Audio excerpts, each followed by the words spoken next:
বুধবার সকালে বিশালগড় ব্লকের অন্তর্গত চন্দননগরে গ্রাম পঞ্চায়েতের ১ নম্বর ওয়ার্ডে এফএমডি টিকাকরণ কর্মসূচি পরিচালনার জন্য পৌঁছায় ভ্রাম্যমাণ পশু চিকিৎসালয় বা মোবাইল ভেটেরিনারি ক্লিনিকের দল। কর্মসূচি চলাকালীন সময়ে এলাকায় একটি অজগর সাপ দেখতে পান স্থানীয় বাসিন্দারা।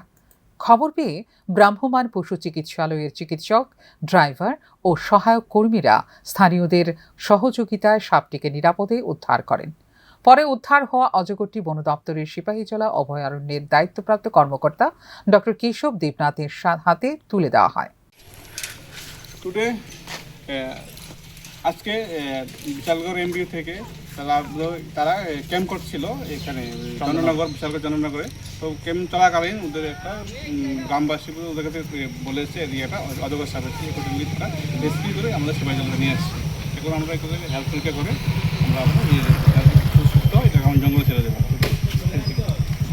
সময়োচিত পদক্ষেপের ফলে সাপটি যেমন নিরাপদে উদ্ধার হয়েছে, তেমনি কোনো অপ্রীতিকর ঘটনাও ঘটেনি। ভ্রাম্যমাণ পশু চিকিৎসা দলের এই উদ্যোগকে সাধুবাদ জানিয়েছেন এলাকাবাসী। ফিউরো রিপোর্ট, নিউজ নাও।